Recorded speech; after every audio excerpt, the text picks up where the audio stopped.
Gravar agora, tá? Pois não. Uhum. Então vamos lá. Agora, então, oficialmente, boa noite a todos, né?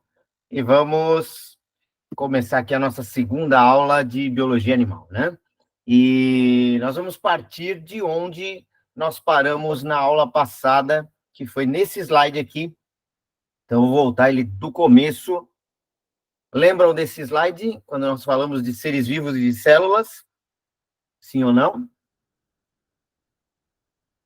Alguns sim, outros não. Sim. Então, vamos lá. Bom, primeiro de tudo, então, vamos voltar na pergunta que nós respondemos juntos no final da aula passada, que era se o pessoal sabe o que é a tal da teoria celular, né? E na segunda-feira passada, vocês me responderam a respeito disso, né? O que era a teoria celular?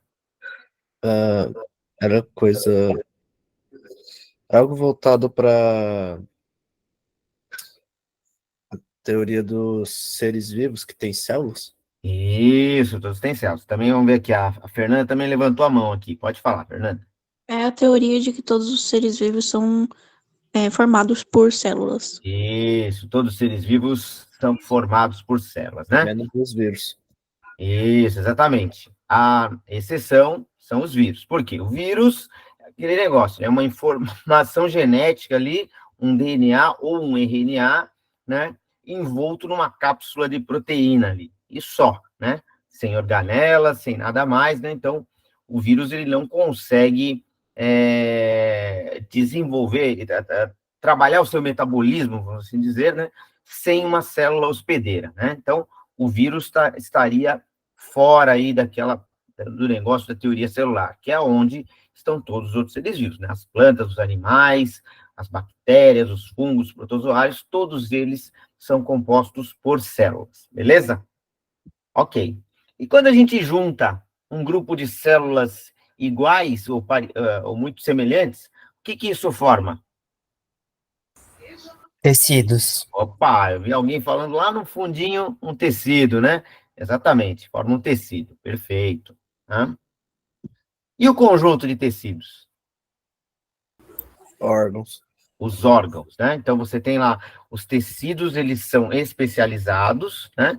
E aí, cada um desses tecidos, né, vai formar ali, em conjunto com outros, os órgãos do seu corpo, né? Tá? Então, logicamente, um órgão, ele não vai ter apenas um tipo de tecido, né? Ele vai ser um conjunto ali de alguns tecidos especializados juntos e trabalhando em sintonia, né? Tá? Então, exemplos de órgãos do nosso corpo, né? Pode falar, Victor, por favor? Professor, existe, por exemplo, a possibilidade de existir um conjunto de células que não seja necessariamente um tecido? Que não seja um ser tecido? multicelular, mas que não seja, tipo, um tecido.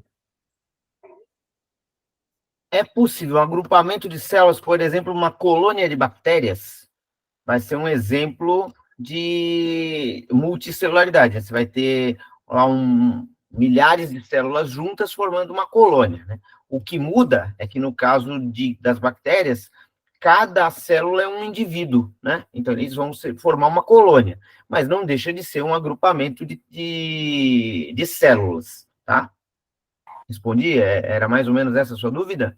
Mais ou menos, aqui eu fiquei na dúvida se tipo, existiria a possibilidade de, sei lá, ou um único indivíduo, sendo ele multicelular, Tá. esse indivíduo microscópico, enfim, se, tipo, esse conjunto de células, ele seria já todo o indivíduo e não seria um tecido, ou se todo e qualquer conjunto de células, ele seria um tecido. Tá, no mesmo indivíduo, quando você tem um conjunto de células semelhantes, ele vai formar um tecido, né? Conjunto de células semelhantes, sim. Até mesmo quando nós falamos de células rebeldes, como é o caso de um câncer, por exemplo. Também é um tecido canceroso, né? Mas tá? Sim. Beleza. Nada, vamos lá, né? Ok. E quando eu tenho lá vários órgãos juntos, o que eu formo? Sistema. Um sistema, né? Então, você tem lá vários órgãos, né? É lógico que esses órgãos, eles vão estar trabalhando em conjunto, né? Para uma determinada coisa, e ali você vai ter um sistema, né? Então, por exemplo, né, vamos pensar ali no sistema circulatório, né, em que você vai ter ali as veias, as artérias, o coração, né? Tudo isso junto. Ou, por exemplo, o nosso sistema digestivo, né? Então, você tem lá o esôfago, a boca, o estômago, os intestinos e todos os outros órgãos associados a esse sistema, né? Tá? Então, um conjunto de órgãos é um sistema. E quando você forma, né? Ali você tem todos os sistemas funcionando de um mesmo indivíduo, você vai ter um indivíduo completo, um organismo, tá? Então, o organismo é o conjunto de sistemas. Beleza? Bom, essa questão toda das células, ele só foi possível entender, né, com o advento da microscopia, né? Pode falar, Pedro. Você disse uma coisa, parece, você disse que no sistema vem o organismo depois. Exatamente, o conjunto dos sistemas funcionando, né, vão formar o organismo, né, que é o indivíduo completo. Então, por exemplo, nós somos organismos. Então, o que nós somos? Um conjunto de vários sistemas. Então, você tem Porque eu não tinha seu notado. sistema ósseo, seu sistema nervoso, seu sistema... Hã? Entendeu? Tudo certo? Beleza. Ah, ok, vamos lá. E como eu estava falando, né, essa questão das células, né, ela só é possível entender a partir do advento da microscopia, né, que é a ciência ali de utilizar equipamentos para que a gente possa verificar objetos muito, muito pequenos, né? Então, isso vem lá de trás, né, com a invenção lá do primeiro instrumento ali de ampliação, né? Porém, o cara que, na verdade, não foi o inventor, porém, foi o grande disseminador, né? Quando você lê algum livro a respeito, você sempre ouve falar do Robert Hooke, né? Então, um cara lá que, em 1665, fatiou ali a cortiça, né? Que é ali a casca da árvore do sobreiro, né? E em fatias muito finas, e conseguiu observar num instrumento ali de ampliação, né? E ele conseguiu ver estruturas que, na verdade, não eram necessariamente células ainda, né? Mas eram as estruturas das plantas e dos animais, né? E veio lá em 1838 e 1839, né? Dois cientistas alemães aí, que finalmente conseguiram, né, verificar, né, um deles nos animais, o outro nas plantas, né, as estruturas que realmente são as chamadas células, né, tá? Então, eles deram origem à doutrina celular, ou teoria celular, que nós falamos há pouco, né, que é aquela teoria de que todos os seres vivos são compostos por células, né? Quando nós falamos em microscópio, né, nós temos dois conceitos, né? Primeiro, o microscópio óptico. O microscópio óptico é esse que está no exemplo aí do slide, né, que é o microscópio que combina luz e ampliação por lentes, né? E aí você consegue ali verificar a sua amostra, né? Esses microscópios ópticos, né, eles têm uma boa ampliação. Hoje em dia você consegue um microscópio óptico tranquilamente aí, que amplie 3.000 vezes uma imagem, né? E você tem os chamados microscópios eletrônicos, né? Então você tem lá os eletrônicos de varredura, de transmitância, né? Os vários tipos aí de microscópios eletrônicos, né? Então ali você não lida com lentes e luz, você lida com feixes de elétrons que bombardeiam a amostra, né? E transformam isso num sinal eletrônico ali, que vai ser convertido pelo software em uma imagem, né? Uma imagem que é possível ampliar ali 1 milhão de vezes, 10 milhões de vezes, até 100 milhões de vezes, né? Você já tem microscópios com essa capacidade, né? Então, através da microscopia eletrônica, é que é possível se ver os vírus, né? Porque os vírus são muito, muito pequenos, e você não consegue ver na microscopia óptica tradicional, né?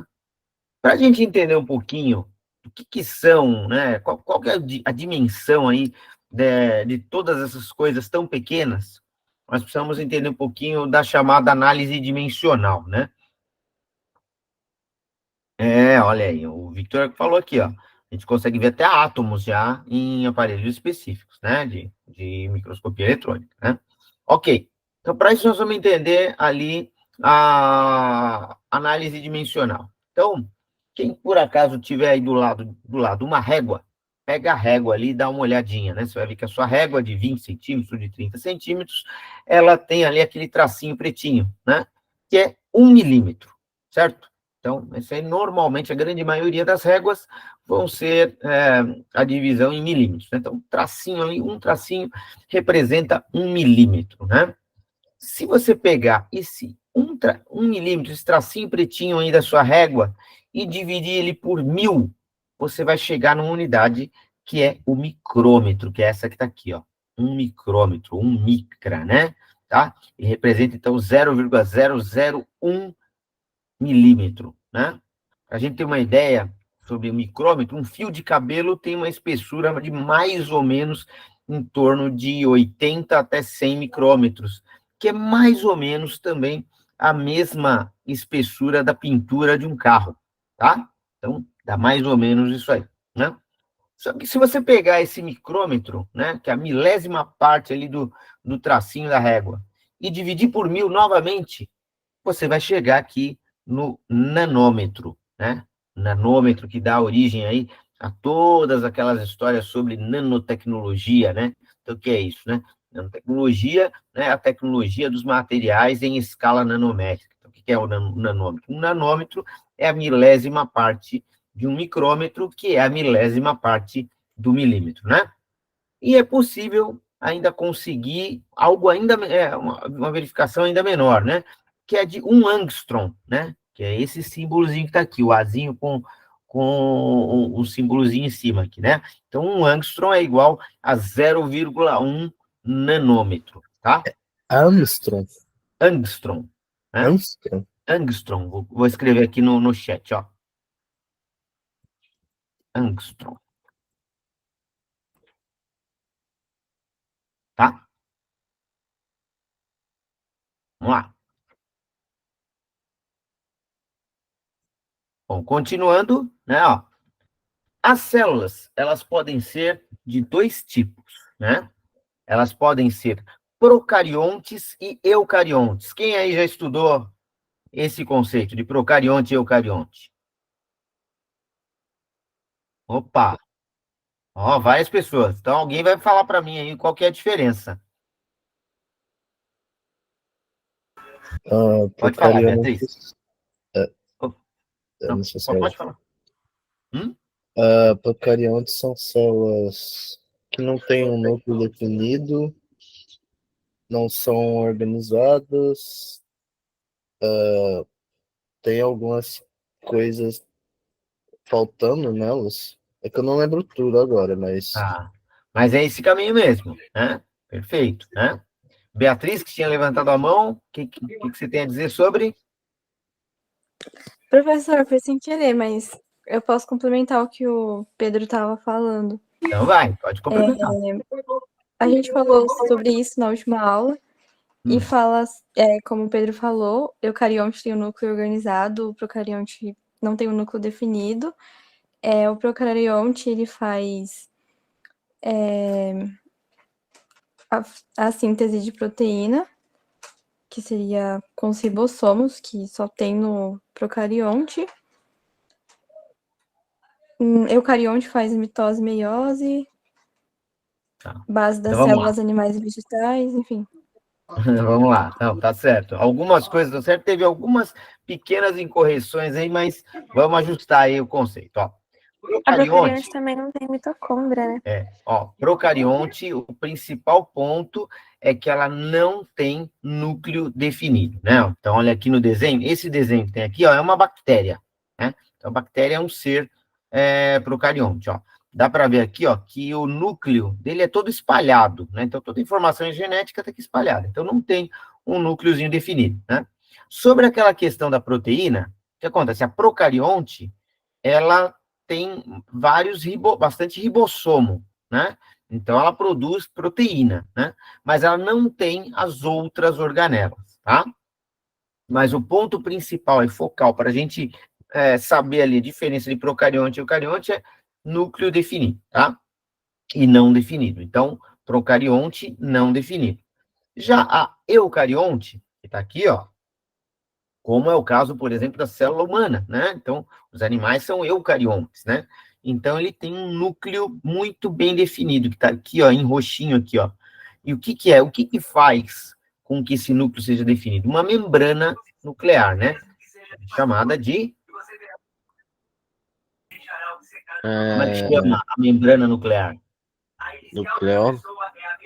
Carioteca? Ah. Carioteca. Né? Cadê o carioteca?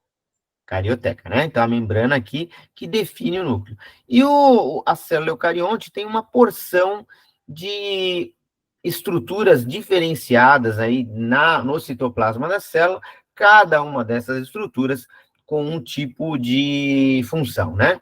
Então, tem ribossomo também para proteína, mas ela também tem as mitocôndrias, que são as organelas responsáveis aí pela respiração celular, ou seja, pela geração de energia nas células.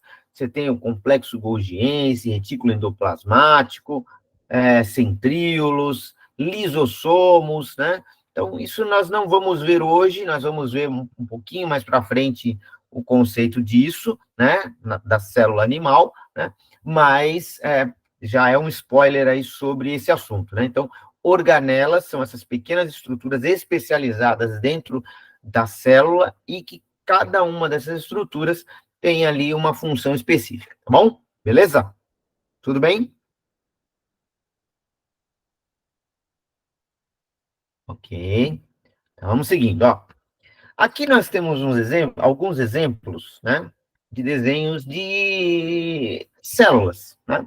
Células das mais diversas, né? Então, por exemplo, aqui tem uma célula comum, aqui tem uma célula do neurônio, que é uma célula dos nervos, né, que são bastante diferenciadas. As células do sangue aqui, ó, que são as hemácias, que não tem núcleo, ó, são células anucleadas. As células aqui, ó,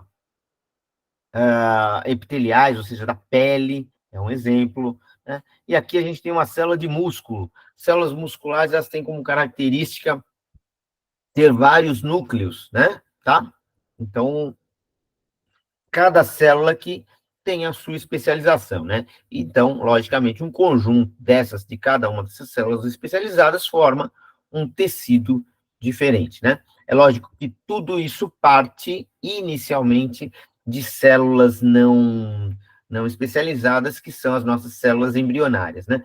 Depois elas vão se especializando e formando ali no embrião, né, no feto, os tecidos que vão originar os órgãos aí do bebê, né? Tá? Dá uma pergunta para vocês: por que será que o nosso sangue é vermelho? Boa pergunta. Boa pergunta. Quem dá um palpite aí? O Por causa ferro, a da Letícia hemoglobina. colocou aqui no chat, a Letícia colocou que é pelo ferro, né? Alguém falou aí comigo que pode repetir? Hemoglobina, né? Hemoglobina. Muito bem, hemoglobina, né? O que é hemoglobina? Hemoglobina é uma proteína, né? Que tem no nosso organismo, né? E essa proteína é ligada com átomos de ferro, como a Letícia falou ali no chat para nós, né? Então, é uma proteína que tem átomos de ferro ligados a ela. E esta substância é a responsável pelo fato do nosso sangue ser vermelho, tá? Ok. O sangue, apesar de ser líquido, ele é um tecido. É um tecido vivo e renovável, né? Por que ele é renovável? Né? Porque as nossas hemácias, né, o nosso sangue, ele tem tempo definido, tem um ciclo de vida ali. E aquelas células, elas morrem, né? E elas são substituídas, né? Então, logicamente, isso acontece muito nitidamente com as mulheres elas têm ali uma perda sanguínea maior do que a nossa, dos homens, né? Isso acontece mensalmente para as mulheres, né? Mas nós também, né? Nós também, né? O que acontece, como é que o homem, o ser humano renova o seu sangue, né? Não só o homem, mas a mulher também, né? Através do sangue que tem ali. As hemácias têm ali mais ou menos em torno de 120 dias de durabilidade. Depois disso, elas vão se degradando e são destruídas e metabolizadas pelo baço, né? Pelo baço, né? Mas, além disso, no caso específico das mulheres, elas também têm uma renovação maior de sangue do que nós, porque elas têm o ciclo menstrual aí, que faz com que elas menstruem todos os meses, né? Então, elas têm, logicamente, uma renovação maior do que a do homem, né? Tá? O principal função aí do sangue é o transporte de substâncias, né? Não apenas do nutriente, mas também dos gases, né? Do oxigênio, que vai entrar através do sistema respiratório, indo para as células, e o gás carbônico, que está vindo das células para sair pelo trato respiratório, né? Tá? O sangue é produzido na medula, né? E ele tem, né, vários componentes diferentes, né? Então, nós temos aqui, ó, uma imagem, né? Imagina que a pessoa foi fazer lá um exame de sangue, coletou o sangue, ele passa por uma centrífuga, né, que é um equipamento ali com alta rotação, né? E essa rotação vai separar o sangue nos seus componentes, né? Ó. Então, o que você tem? Você tem o plasma, né? Então, o plasma ele é composto de água, proteínas, determinados hormônios, né? E é aquela parte líquida e amarela do sangue, né? Aí você tem ali também as plaquetas, que são fragmentos celulares que estão ligados à coagulação sanguínea, né? Então, o que coagula no seu sangue, né? As plaquetas, e isso é induzido por determinadas substâncias que estão no plasma, que são os fatores de coagulação, né? Você tem também os leucócitos, que são os chamados glóbulos brancos, que são as células de defesa do nosso organismo, né? E você tem as hemácias, que são os glóbulos vermelhos, ou seja, as células em maior quantidade no seu corpo, né? Que são as células do sangue, propriamente dita. Tá bom? Tudo bem? Dúvida aí ou tá tudo em ordem? Posso seguir? Todo mundo quietinho? Ok, né? Ok. Então, vamos em frente. Bom, um outro caso de célula bastante peculiar aí que tem nos organismos, né? Então, são os espermatozoides, né? Então, o espermatozoide é uma célula peculiar, porque ele é um gameta, né? Então, ele é a célula reprodutiva masculina, né? E uma outra coisa que torna ele uma célula muito, muito diferente, além de carregar ali a informação genética para o desenvolvimento de um novo ser, o fato de que o espermatozoide ele precisa sobreviver uma parte do tempo fora do corpo do homem. Então, a única célula que passa por essa experiência, vamos assim dizer, né? Que é a única célula que passa por isso, né? Que é o espermatozoide. Pode falar, Pedro? Você disse que ele é um gameta, pelo que eu entendi? Isso, exatamente. Ele é um gameta, né? Então, o que é o gameta? Uma célula com metade dos cromossomos, né? Então, nós temos 46 cromossomos nas células humanas, né? Agora, o espermatozoide e o óvulo tem cada um deles 23, né? Então, vai se formar uma célula com 46 após a fertilização, né? Tá? Então, é um gameta. Tá bom. Beleza?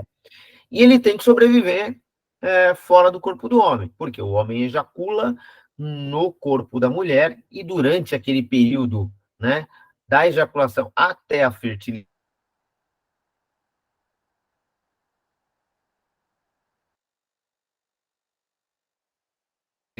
né, o espermatozoide.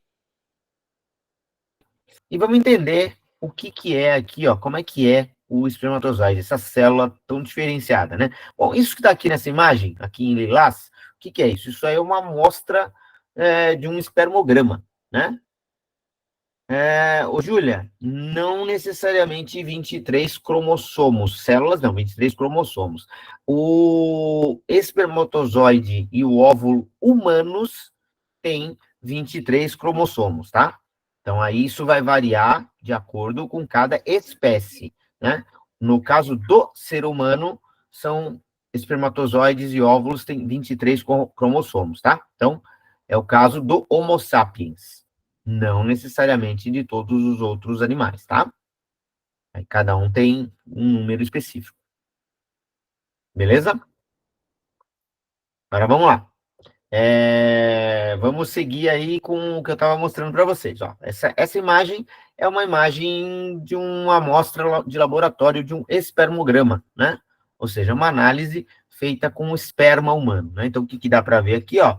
Os espermatozoides, né? E aqui, ó, os leucócitos que estão aqui corados em marrom aqui, né? Mas vamos entender como é que funciona o espermatozoide. Ele tem 3 peças principais, né? A primeira peça é o acrossomo, né? Que é a ponteirinha dele aqui, né? Esse acrossomo é onde tem enzimas que vão amolecer ali a parede do óvulo para que o espermatozoide possa fertilizá-lo, né? Ele tem um núcleo, né? Isso tudo está na cabeça, né? O acrossomo e o núcleo estão na cabeça do espermatozoide. O núcleo contém a informação genética. Essa peça intermediária que está aqui, ó, ela contém muitas mitocôndrias. Por quê? A mitocôndria é que vai gerar toda a energia que o espermatozoide precisa para a sua caminhada, vamos assim dizer, para a sua jornada, né? Do aparelho genital feminino até a tuba uterina lá em cima, onde o óvulo vai ser fertilizado, né? E isso se dá pela movimentação do flagelo, né? Que é essa terceira parte aqui, que parece uma caudinha, né? Que é um prolongamento proteico, né? De proteína do espermatozoide, que se movimenta aqui, ó, por esticamentos aqui das paredes do flagelo, né? E depois uma dobra, né? Então, o que acontece? Ele estica cada parede para um lado e volta dobrando. Então, isso faz com que ele tenha esse movimento aqui, ó, que eu estou mostrando aqui na minha câmera, ó, tá? Esse é o movimento do espermatozoide do espermatozoide, dessa célula, né? Tá? Bom, uma coisa que prejudica, né, essas células, não só as células reprodutivas, mas todas as células, né, é uma coisa chamada estresse oxidativo, né? O que é estresse oxidativo? É a atuação de radicais livres, né, que prejudicam o funcionamento das células e as deformam, as degradam, né? Então, o que pode causar, né, o estresse oxidativo, né? Radiação ultravioleta, né? Por isso que é importante ali o protetor solar ali no sol, porque o sol ele vai promover o envelhecimento celular por causa da ação dos radicais livres. A quantidade enorme de aditivos que tem nos alimentos ultraprocessados, né? Aqueles alimentos lá cheios de aditivos, né? Então, olha aí os pacotinhos de salgadinho aí que a gente adora, né? Que, na verdade, são alimentos ultraprocessados, é o caso também das salsichas, das outros embutidos, né? Pode falar aí, Pedro. Manda. Peraí, é que para mim travou um pouquinho aqui, você disse que esse oxidative stress, que é estresse de oxidação, é o que prejudica as células? Isso, exatamente. Por quê? O estresse oxidativo é o efeito dos radicais livres, né? Então, várias coisas promovem a ação desses radicais livres e que vão danificando as células, né? Tá? Isso está por trás, por exemplo, do envelhecimento precoce das pessoas. Então, radiação UV, alimentos ultraprocessados, né? O uso muito continuado do álcool, né? O tabagismo, né? Determinados medicamentos ali de uso contínuo, né? E também até mesmo o excesso do uso do esteroide anabolizante, né? Tudo isso promove ali, são exemplos de coisas que promovem estresse oxidativo, né? E que gradativamente vão ali danificando as células, né? Então, uma coisa muito simples que está relacionada a estresse oxidativo é o envelhecimento celular, tá bom? Vamos lá. E nós temos também, né, a questão aí dos micro-organismos, né? Micro-organismos, ou seja, todo ser vivo que eu só consigo ver em escala microscópica, ou seja, eu só consigo ver através da microscopia, né? Nós temos ali vários tipos. Nós temos as bactérias, os fungos, os protozoários e os vírus, né? Então, bactérias são procariontes, né? Seres unicelulares, então cada indivíduo é uma célula, né? Porém, as bactérias, apesar disso, elas não vivem isoladas, elas vivem em colônias, né? Aos milhares, né? Elas têm condição de se multiplicar muito rapidamente, então em poucas horas, ela consegue se multiplicar para milhares, né? Ou até milhões, dependendo da espécie, né? Você tem os fungos, né, que pertencem ao reino fungi, né? Então, os fungos, eles têm tanto fungos microscópicos quanto macroscópicos. Um exemplo dos microscópicos são as leveduras, né, como a levedura da cerveja, por exemplo, né? E os macroscópicos, os cogumelos, né? Tá? São multicelulares, né? Assim como também são multicelulares os protozoários, né? Então, protozoários, né, vem do nome lá, protozoum, né? Então, reino protista. Protozoum significa primeiro animal, né? Apesar de não ser um animal, né? E eles são, na grande maioria, parasitas e causadores de doenças, né? Assim como o vírus, né, é um parasita celular, né? Então o vírus é o menor de todas essas estruturas de micro-organismos, conhecida por enquanto. E por que ele é um parasita celular? Porque ele vai inocular a sua informação genética em uma célula e vai utilizar todas aquelas estruturas daquela célula para que ele possa se multiplicar, né? Tá? E se desenvolver, né? Então, esses aí são os micro-organismos. A Júlia colocou aqui que a maioria desses causam câncer. Você estava falando daqueles agentes que causam estresse oxidativo, né, Júlia? Era sobre isso, né? Se foi sobre isso, realmente, né, de fato, né? A grande maioria daqueles causadores dos estresses oxidativos são, sim, agentes que, no longo prazo, podem ser indutores de processos de câncer, sim, tá? Deixa eu só me organizar com uma coisa aqui. Ana, a nossa aula vai até 21h30 ou 21h20? Como é que é o horário? É 20, professor. Oi? Vai até 20. Mas 20? é o último slide? Não é, mas a gente encerra nesse, né? É só para me organizar. A gente encerra nesse e continua na próxima aula, não tem problema, tá? Então, vamos lá. Obrigado, Ana. Então, vamos nessa. Pessoal, então, para a gente finalizar a nossa conversa de hoje, né? Como nós estávamos falando de micro-organismos, e falamos sobre doenças causadas, né? Eu disse que tanto protozoários quanto bactérias, né? Como vírus, né? São parasitas que podem causar doenças, né? Fungos também, né? Então, né? Espera aí um pouquinho, deixa eu só ver aqui uma dúvida do Pedro aqui. A parte dos protozoários, eles se apropriam da estrutura das células para poder se reproduzir? Não, os vírus que fazem isso, tá? Os protozoários, não. Os protozoários, eles são parasitas também, mas o mecanismo deles é outro, né? Esses que se apropriam da estrutura da célula para se reproduzir são os vírus, tá? Beleza? Então, vamos lá, ó. Só para a gente finalizar, né? Como nós estamos falando de micro-organismos causando doenças, né? Nós não podemos escapar da ideia do problema do saneamento básico, né? Tá? Então, má qualidade da água está muito relacionado com isso, né? Destino inadequado do lixo também, né? Então, lixo a céu aberto é ali um tremendo de um causador de problemas em termos de saúde, né? E qualquer tipo de má deposição dos dejetos de forma geral também, né? Ou seja, todo tipo de ambiente poluído, né?